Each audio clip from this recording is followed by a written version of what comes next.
Hello and welcome everybody. So it's me again, Mr. Ali. We are going to study more about English. Today we are going to cover more about TOEFL structure. I have done some videos about TOEFL structure and now I'm going to continue more about the same subject. Considering that I have discussed questions from number 1 up to some numbers, now I'm going to continue. I'm going to start this video starting from number 26. Let's do it together. Okay, so number 26.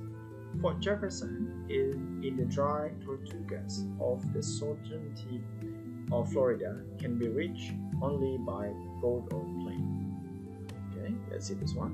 Fort Jefferson. Fort itu artinya adalah benteng.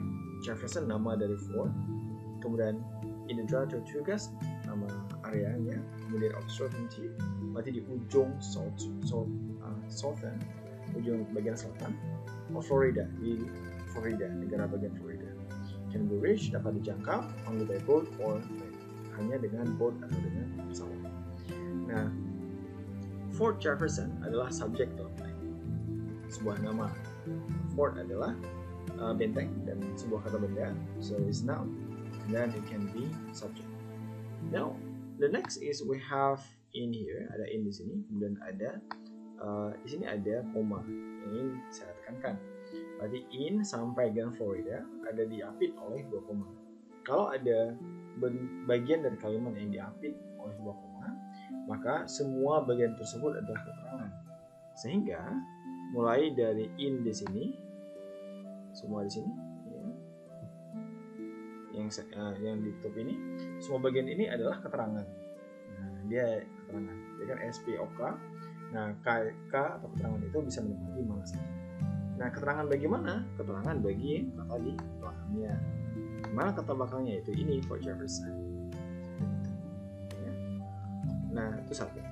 Yang kedua yang bisa diperhatikan adalah bahwa di sini ada in, di sini ada of, di sini ada of lagi. Nah, ini adalah kata hubung. Semua kata hubung ada kata penanda. Penanda bagi apa? Bagi bahwa dia adalah keterangan.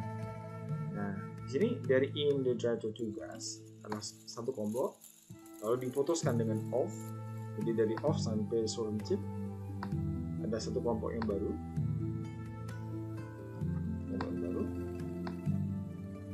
Di sini ada ini. Satu kelompok baru di sini. Kemudian of lagi, of Florida, satu kelompok yang lain. Nah, artinya semua kata penghubung itu menjadi penanda bahwa dia beserta beberapa kata di depannya menjadi kata keterangan. Jadi ada batasan. Batasannya adalah boleh ada koma, boleh ada titik, boleh ada kata hubung yang lain. Jadi dalam hal ini ada in, kemudian diikuti oleh of, diikuti oleh of yang berikutnya. Nah, of yang di sini dan di sini menjadi pemisah antara dia dengan kelompok yang sebelumnya. Jadi in the dry tortugas satu kelompok, of the southern tip jadi satu kelompok, kemudian of Florida satu kelompok. Seperti itu. Jadi ada 3 kelompok di sini. Nah, jadi dalam rangkaian ini, dalam rangkaian yang panjang ini, ternyata ada 3 buah keterangan. Dan itu nggak jadi masalah, mau 3, 4, 5 dan sebagainya tidak jadi masalah. Itu adalah keterangan bagi sebuah kalimat. Keterangan itu K ataupun O objeknya bisa lebih dari 1. Yang nggak bisa lebih dari 1 adalah subjek atau predicate. Ya. Kita tutup dulu biar nggak ganggu pandangan. And then kembali kita lihat one by one. Oh ya, sini kita sudah memutuskan bahwa ini adalah subjeknya. Maka ini dari in sampai ke Florida ada keterangan ya. Kita sudah katakan tadi bahwa ini keterangan dan bukan predikat berarti. Bukan predikat. Nah, predikat mana? Nah, di sini dia predikat. Predikat itu kebetulan dalam hal ini ditandai dengan adanya modal. Modal kan ada banyak ya, ada can, may, will, shall, should, have to dan sejenisnya. Have to nggak masuk. Nah, can be reached. Lalu model ini secara teorinya adalah dia harus diikuti oleh verb one. Verb itu predicate. Verb itu bisa ada dua pola, bisa verb yang asli seperti go, study. Verb dia ada model dua ya. Seperti yang asli itu seperti go, go. Ini yang verb yang bisa kita lihat. Go, study, sit, sleep, eat, dan sebagainya. The second version, bentuk yang kedua of the verb yang bisa masuk setelah model ini ya, adalah bentuk be. Be itu kalau kita ingat kan kalimat itu adalah verbal, ada yang verbal. Nah, dia bisa diikuti oleh verb ataupun to be. Nah, to be is MR tidak bisa masuk setelah model. Nggak bisa can is atau can am seperti itu. Namun ada bentuk be yang kayak general, universal, tanpa memandang siapa subjeknya, yaitu be atau be dia seperti tulisan yang ada di sini be. Nah, itu. Nah, model yang seperti gini biasanya kalau dia membentuk kalimat non verbal atau kalimat model ini dia bisa berbentuk non verbal. Ya, non verbal atau nominal ya. Nominal atau non verbal. Seperti can be sick, can be happy, can be sad, dan sejenisnya. Jadi setelah be itu tidak diikuti kata kerja, tapi biasanya adjektif. Atau dia tempat, misalnya can be at home, can be at the stations, dan sebagainya. Model yang kedua adalah bentuk verb diikuti oleh verb, tapi khusus oleh verb 3. Dan dia itu untuk membentuk kalimat pasif. Contohnya can be rich. Misalkan, nah, bentuk kalimat pasif itu misalkan dipegang, dimasak, ditulis, ditonton. Dalam contoh kalimat di sini adalah can be reached, dijangkau atau dicapai. Nah, sehingga ada yang minus, ada yang kurang, yaitu AD. Sehingga jawaban yang tepat untuk kalimat nomor 26 adalah C, because reach-nya hanya berbentuk verb 1 bukan verb 3. So that's for number 26. Okay. I hope you understand that one. Now we go to number 27. A zoom lens produces an inverted real image either on the film in camera and on the light sensitive tube of a television camera. Yang penting diperhatikan adalah pertama dibaca dulu semuanya supaya paham konteks kalimatnya. Kemudian cari berapa penanda. Penanda pertama adalah diperhatikan bahwa sini ada e. E itu menandakan bahwa dia tunggal satu, sehingga ntar harus mencari subjek yang tunggal, kemudian kata kerja yang tunggal. Seperti itu. Zoom lens. Zoom lens produces inverted real image, either the film and camera and on screen. Nah, sini A, B, C, D sudah ada.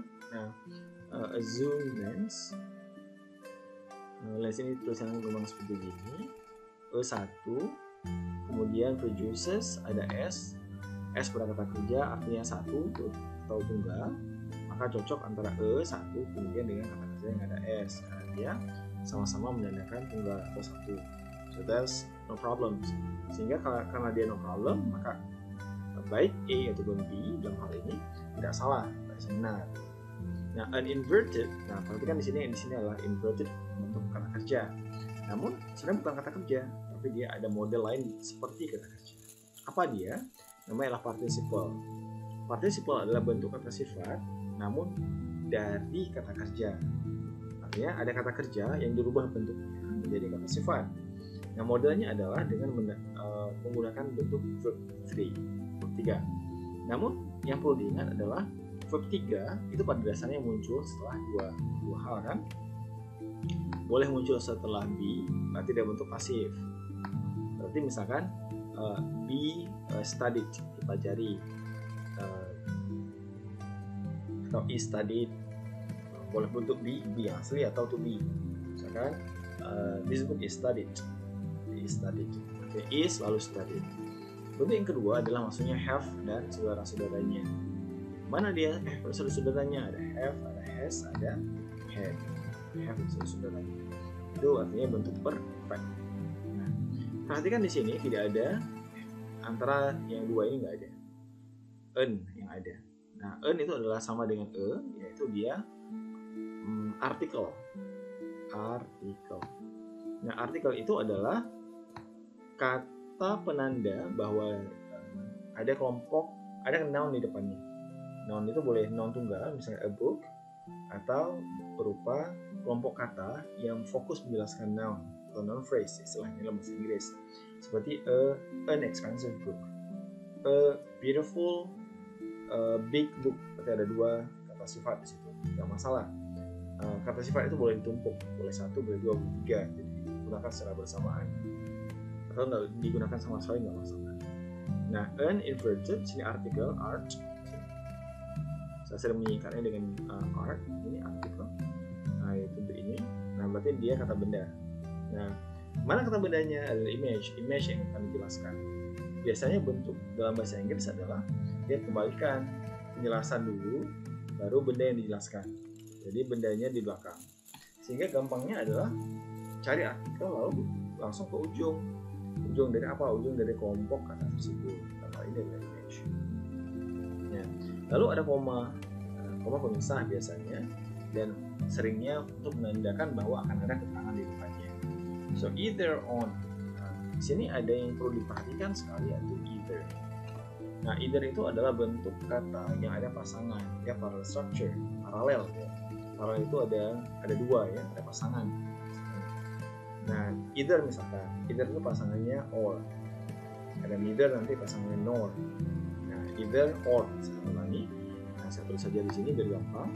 Ada or, saya bilang sekali, or. Nah, artinya adalah di depannya, bisa dekat bisa agak jauh sedikit, wajib ada or. Nah, biasanya or itu akan muncul untuk memisahkan antara either itu kan masuk untuk menjadi pilihan. Ini atau ini, ya, ini atau ini atau itu, iya atau saya, misalkan pilihan. Jadi modelnya pilihan. Nah, dan dia akan muncul untuk memisahkan pilihan yang satu dan pilihan yang kedua. Nah, di sini setelah kita lihat pilihannya dipisahkan dengan kata and, yang itu tidak sesuai dengan pasangan daripada either. Pasangan dari either adalah or, bukan and. Nah, kalau and itu pasangannya both. And ini pasangannya adalah both. BOTH. Nah, kalau either pasangannya adalah pasangannya or. Nah, sehingga terjadi ketidaksesuaian, nggak pas di sini, nggak cocok. Nah, makanya jawaban kita adalah D. Karena D salah, seharusnya menggunakan or. So the answer for number 27 is D. Okay. Now, going to number 28. A supersonic flight is flight that is faster the speed of sound. Nah, supersonic flight, supersonic itu jenis pesawat yang sangat cepat sekali. Sonic adalah sound, dia dasarnya. Kemudian super, artinya pesawat yang punya kecepatan super seperti suara. Di sini untuk menjelaskan biasa pesawat yang sangat cepat, yang kecepatannya bisa terbang seperti kecepatan suara atau melebihi kecepatan suara. Nah, pesawat ya. Nah, sekarang pesawat itu tidak dioperasikan lagi. Saya kurang tahu pasti secara detail masalahnya apa. The supersonic flight is a flight that is faster. Nah, supersonic flight, jadi mungkin flight non utamanya adalah flight. Flight supersonic ada kata sifat penjelas di sini. Flight yang benda yang menjelaskannya. Satu dalam hal ini, nah, karena dia tunggal, noun, dan maka diikuti oleh is. Benar sekali. Flight that is faster, pesawat atau penerbangan that is faster, yang lebih cepat, the speed of sound, kecepatan suara. Nah, faster adalah model kata sifat yang untuk membandingkan. Faster. Namun bentuk yang ini itu dia punya pasangan sendiri, yaitu than. Artinya setelah faster harus diikuti oleh than. Misalkan faster than, cheaper than, bigger than, more expensive than, dan sejenisnya. Jadi model, ya kan ada 3, ada model adjective. Pertama adjective biasa seperti fast, good, big, dan sebagainya. Lalu ada bentuk komparatif yang membandingkan, artinya lebih dari apa gitu, misalkan lebih besar, bigger. Lalu ada than, Nah, jadi kayak pasangan dia yang nggak bisa dipisahkan dari kata sifatnya. Bigger than, faster than in this case. Kemudian misalnya more expensive than, more attractive than, dan sejenisnya. Nah, than itu mutlak dan harus ada, wajib ada ya. Nah, sini than ini nggak ada di sini ya. Sedangkan di speed of sound ini sudah terpisah, maka seharusnya posisi than itu langsung setelah faster. Sehingga dalam hal ini faster salah karena tidak memiliki kata than. Faster than. Okay. So number 28 is C. Okay. Now we go to number 29.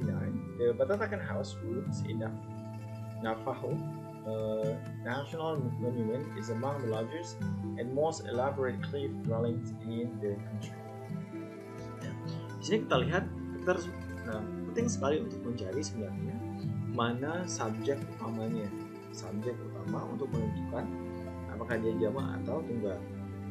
Jadi fokus mencari subjek utama itu sebenarnya hanya untuk mencari apakah dia tunggal atau jamak, itu saja yang paling utama ya.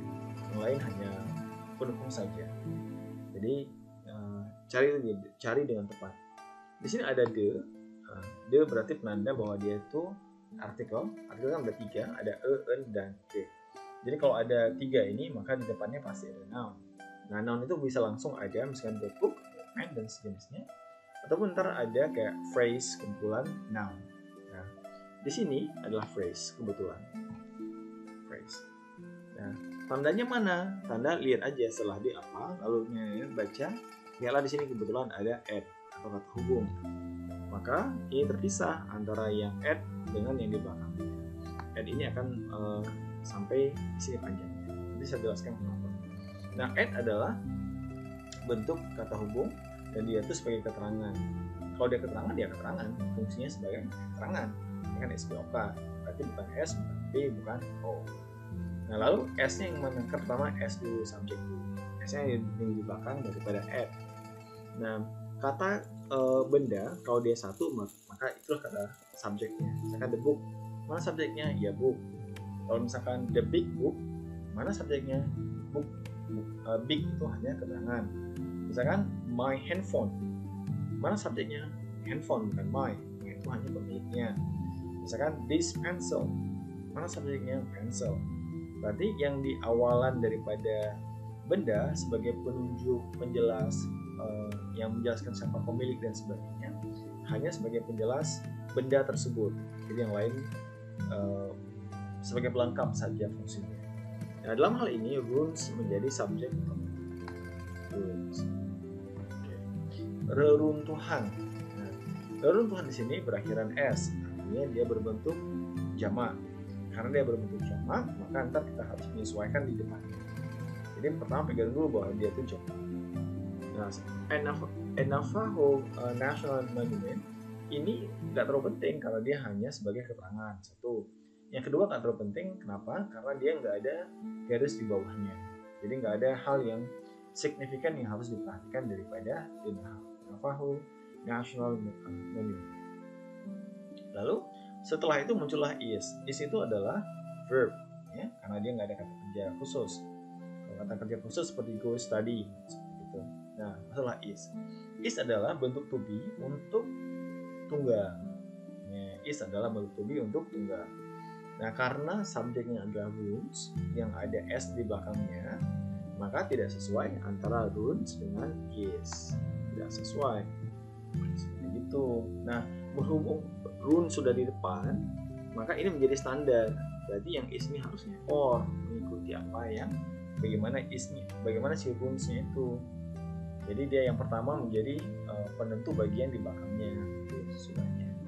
Sehingga is salah karena is harusnya menggunakan bentuk jamak karena subjeknya adalah jamak seperti itu. Yang benarnya apa?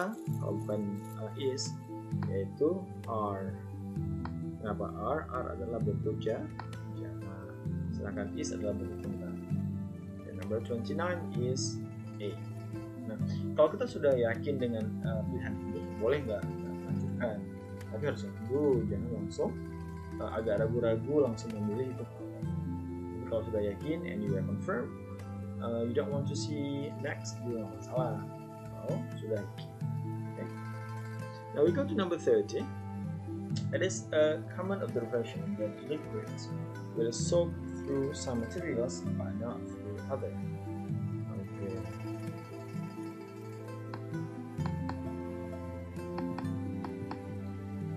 It is a common observation that liquids will soak through some materials but not through others.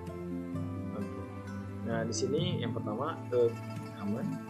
It is a common. Berarti ini hanya pernyataan biasa. Bentuk kalimat yang nggak ada subjeknya, maka it akan menggantikan sebagai subjek. Adalah observasi yang umum. Nah, observasi di sini nggak bisa menjadi subjek, maka masuklah adalah di depan. Maka oleh karena itu masuklah it di depannya. It's a common observation. Kemudian that liquid will soak. Nah, liquids bentuk cairan. Nah, setelah liquid yang jamak, lalu masuk will. Apakah boleh? Jawabannya sangat boleh, nggak jadi masalah. Karena will yang model ini atau bentuk future ini dia tidak masalah masuk sesudah apapun, mau jamak, mau tunggal, mau siapa orang, mau benda dan sebagainya, tidak masalah. Kemudian yang pasti adalah setelah bentuk model will itu, maka verb yang digunakan adalah bentuk dasar. Jadi so, kalau bentuk yang verb lain seperti go, study, read, watch, listen dan sebagainya. Gak boleh ada ing-nya, misalkan soaking, going, studying, visiting, dan seterusnya. Atau pakai s, misalkan soaks, goes, atau apapun. Dia harus bentuk verb yang dasar. Sehingga tidak ada masalah kita lihat di will soak. Tidak ada masalah. Nah, through some materials, melalui some materials, melalui beberapa materials. Perhatikan bahwa sini some materials, beberapa materials. Ini menjadi satu hal yang perlu kita perhatikan, bahwa dia ingin menjelaskan air, cairan bisa masuk melalui beberapa bahan, but not through other. Sehingga other menjadi salah di sini. Kenapa? Karena sebenarnya cairan itu memang dia bisa tembus di beberapa bahan, namun nggak bisa tembus di beberapa bahan yang lain. Nah, sedangkan penggunaan other di sini tanpa menggunakan s, yang tepatnya adalah dengan menggunakan s. Through others, but not through others. Nah, kenapa? Pertama, memang secara fakta bahwa ada beberapa benda yang nggak bisa tembus oleh cairan, seperti benda padat dan banyak bahan lain. Kemudian, other kalau di ujung memang secara umum agak sering menggunakan bentuk s, ya, guna merepresent kemungkinan yang lebih dari satu. Jadi, lain itu biasa nggak hanya satu barangnya. Jadi akan lebih dari satu, misalkan 2 item, 3 item, 4 item, dan seterusnya. Dalam hal ini ada beberapa item yang nggak bisa ditembus oleh air, seperti ada besi, ada kayu, walaupun gampang mungkin bisa, ada batu, ada plastik, dan sejenisnya. So there are many, ya, banyak malah. So other nggak cocok, nah masuklah s. Kenapa masuk s? Untuk menunjukkan bahwa ada beberapa item yang memang tidak bisa ditembus oleh air. Others. Okay. So that's number 30. Moving to number 31, 31. The number of wild horses on Asiatic are increasing lately, resulting in overgraze, marsh and dune grasses. Number of wild horses on Asiatic are increasing lately, resulting in overgraze, marsh and dune grasses. Nah, ini ingin menjelaskan jumlah dari wild horses. Wild horses artinya kuda liar, kuda yang tidak dimiliki oleh siapapun, sebetulnya dia bebas berkeliaran di situ. Asiatic ini kayak nama tempat kayaknya. Sallallahu alam juga kalau pasti. The number of jumlah. Nah, yang ingin saya tegaskan di sini adalah ada jumlah itu ada dua jenis. Ada the number of sama a number of. Ada the number of sama a number of. Kalau the number of jumlah artinya, kalau a number of artinya sejumlah. Bedanya apa? Kalau jumlah itu bentuknya tunggal. Misalkan jumlah kuda liar ini. Nah, dia itu hanya akan menjelaskan tentang jumlah jumlah sebuah kelompok. Nah, dia dalam bahasa Inggris itu merujuk kepada sebuah angka yang dianggap tunggal. Sedangkan a number of, sejumlah, artinya sekumpulan, dan dalam bahasa Inggris dia untuk merujuk sebuah benda yang jamak. Nah, ini mah agak-agak intrigue ya, agak sedikit ribet karena dia sangat mirip antara the number of sama a number of. Saya ulangi, kalau menggunakan kata the number of seperti ini, maka dia menggunakan bentuk tunggal, sedangkan a number of dia adalah jamak. Nah, namun ini apa? Nah, mungkin bertanya. Setelah of lalu benda, maka itu wajib bentuknya jamak. Tapi reference-nya tetap melihat the number of ini, dan dia adalah bentuknya tunggal, number of. Nah, while horses nggak bisa menjadi subjek karena sudah ada of. Nah, karena sudah ada of maka tidak bisa menjadi subjek karena dia dipotong. Nah, hanya menjadi sebagai keterangan. Nah, on a static are. Nah, are di sini menjadi predicate dari kalimat ini. Are increasingly lately. Are. Nah, tadi kan sudah saya jelaskan bahwa a number of itu bentuknya adalah tunggal. Lalu diikuti oleh are yang di sini bentuknya jamak, sehingga terjadi pertentangan antara tunggal dan jamak. Seharusnya tunggal dengan tunggal, jamak dengan jamak. Oleh karena itu B salah, seharusnya menggunakan kata is, bukan are. Okay. So I think that's all for this part of the video. I hope that you study something out of it. Nanti dia perlu diulang ya. You have to repeat the video. You have to watch it over supaya lebih paham. Karena kalau sekali nonton, dia tuh mungkin paham. Kalau nonton kayak yang kedua, you will understand more. Dia lebih lengket entah. So please watch it again so that you have better and full understandings about this my explanations. Okay guys, thank you very much for watching my video. Wish you good luck. Bye bye.